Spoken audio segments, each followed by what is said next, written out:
दोस्तों, हमारे YouTube channel पर आपका स्वागत है। आज हम भारत में ख़ास तौर से बढ़ती हुई जो नफ़रत जो इस्लाम के प्रति है, जो मुसलमानों के प्रति है, उसके बारे में बात करेंगे। इसके बारे में हम पहले बात कर चुके हैं कि जब से कोरोना का प्रवेश भारत में हुआ, जिसके पीछे बहुत सारे कारण हैं। उसमें तबलीगी जमात का जो किस्सा सामने आया, जिसके बारे में हम अपने पिछले वीडियो में चर्चा कर चुके हैं। इस तबलीगी जमात के मामले के बारे में कोरोना का ज़्यादा दोष तबलीगी जमात पर डाला गया और उसी के आधार पे पूरे मुसलमानों को एक प्रकार से कलंकित करने की कोशिश की गई। यहाँ तक कई अफवाहें फैलाई गई और लोगों ने, जो मुसलमान सब्जी बेचने वाले थे, उनसे सब्जी लेना बंद कर दिया। गलत अफवाहें फैलाई गई कि ये लोग थूकते हैं। कई तबलीगी जो अस्पताल में एडमिट हैं, वो डॉक्टर्स और नर्सेस से मिसबिहेव करते हैं और अलग अलग प्रकार से समाज को तकलीफ़ दे रहे हैं। इनका इकोनॉमिक, आर्थिक और सामाजिक बायकॉट होना चाहिए। इस प्रकार की बातें भी समाज में आई गई। अब ये पूरी तौर से जो गलत चीज़ें थी, उसी के आधार पे मीडिया के एक सेक्शन ने कई ख़तरनाक और गंदे शब्दों का इस्तेमाल किया, जैसे कोरोना बॉम्ब, जिहादी बॉम्ब, इस्लामिक वायरस, मुस्लिम वायरस वगैरह वगैरह। खैर, ये इनका प्रभाव इतना हुआ कि भारत के मुसलमानों की सुरक्षा और उनकी डिग्निटी, इज़्ज़त पर एक बहुत बड़ा ये हमला था। ये चीज़ें जब बढ़ने लग गई तो इसका कुछ प्रभाव गल्फ़ खाड़ी के देशों में जो भारतीय हैं, आपको बता दूं, आप भी जानते होंगे कि गल्फ़ कंट्रीज़ में, खाड़ी देशों में बहुत सारे भारतीय बड़ी छोटी नौकरियों पर हैं और यहाँ सैकड़ों करोड़ डॉलर साल के साल उनके द्वारा भेजा जाता है और ये वहाँ के एम्प्लॉयमेंट का एक बड़ा भाग है। तो इसी नफ़रत का एक परिणाम वहाँ देखा गया और वहाँ बसे कई जो भारतीय हैं, ख़ास तौर से वो भारतीय जो हिंदुत्व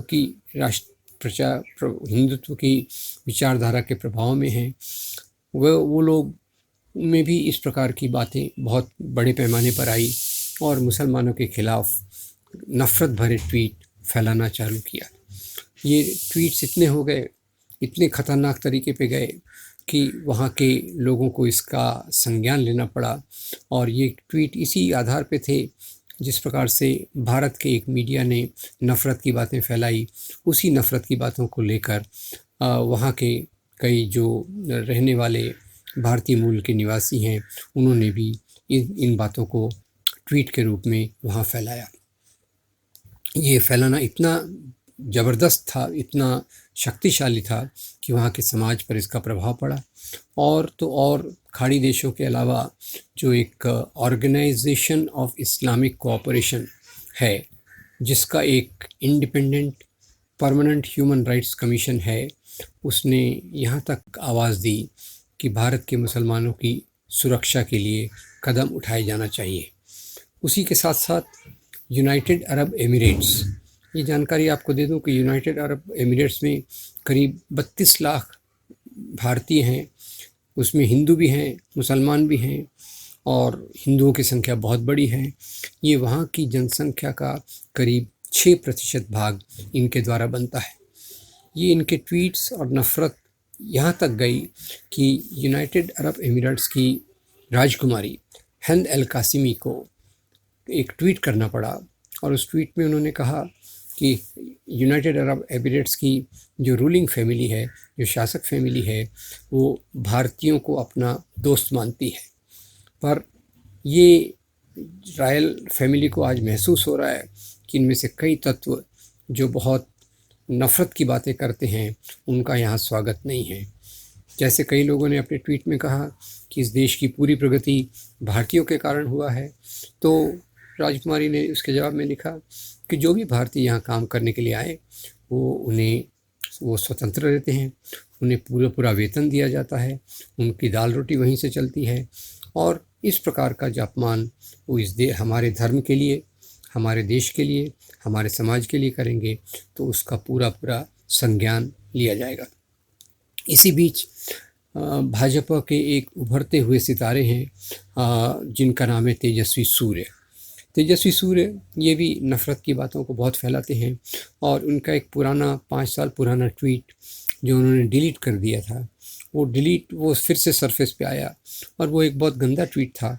उसमें तारिक फ़तेह नाम के एक दूसरे व्यक्ति जो भी काफ़ी इस्लाम के ख़िलाफ़ की बातें करते हैं, मुसलमानों के ख़िलाफ़ की बातें करते हैं, उसमें उन्होंने पूरे अरब औरतों पर बहुत अपमानजनक भद्दी टिप्पणी की थी।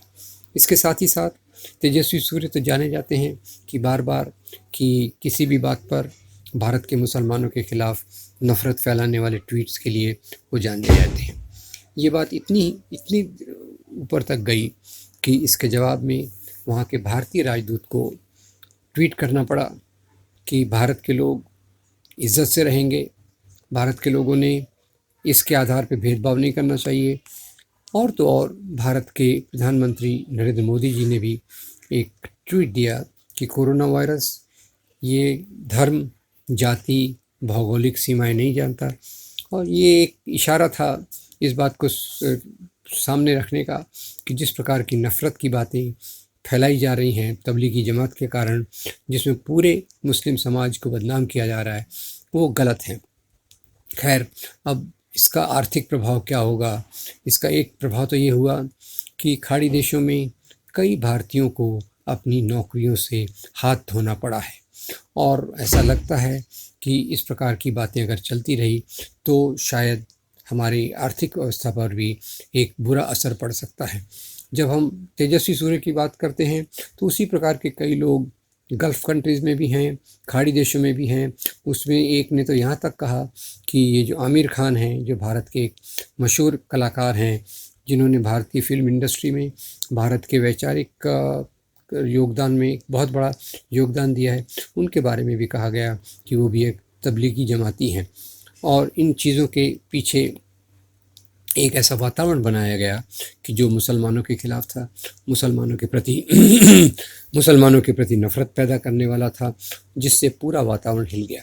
वैसे कहा जाए तो ये जो शर्मनाक बातें खाड़ी देशों में और पूरे भारत में आज प्रचलित हुई हैं, ख़ास तौर से तबलीगी जमात के बारे में, तबलीगी जमात से पूरे मुस्लिम समाज को जोड़ने के बारे में, ये जो चीज़ें यहाँ मशहूर हुई हैं उनमें कोई तथ्य नहीं है। ये भी एक प्रकार से जो अंग्रेज़ी शब्द है इस्लामोफोबिया का एक भाग है।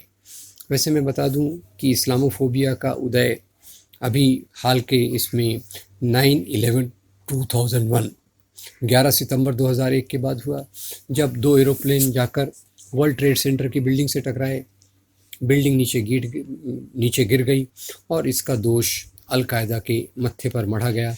और उसी के साथ साथ अमेरिकन मीडिया ने एक बहुत भयंकर अपराध मानवता के खिलाफ़ किया। उन्होंने आतंकवाद को धर्म से जोड़कर इस्लामिक टेररिज्म नाम का एक शब्द बनाया, और ये इस्लामिक टेररिज्म शब्द ये इस्लामोफोबिया का एक आधार बना। तो आज इस्लामोफोबिया, इस्लाम से नफ़रत, मुसलमानों से नफ़रत, इसके 2 स्रोत मैं देख सकता हूँ। एक स्रोत है जो अमेरिका की तेल के कुओं पर नियंत्रण करने की राजनीति के परिणाम से है। अमेरिका ने तेल के कुओं पर नियंत्रण करने के लिए मुसलमानों के उस तबके को सहारा दिया, उस तबके की मदद की, उस तबके के आधार पे इन्होंने अल-कायदा खड़ा किया, जिसको उन्होंने $8,000 मिलियन और 7,000 टन हथियार दिए। साथ ही साथ उनकी जो गतिविधियां हैं उसको इस्लाम से, इस्लाम के मूल्यों से, मुसलमानों से जोड़ा गया। ये स्रोत अमेरिकन मीडिया का, क्योंकि अमेरिका का पूरा दुनिया में वर्चस्व है, तो ये बात दुनिया के बहुत सारे मीडिया ने उठाई। जहाँ तक भारत का सवाल है, भारत में तो इस्लाम और मुसलमानों के ख़िलाफ़ नफ़रत, इसका एक लंबा इतिहास है।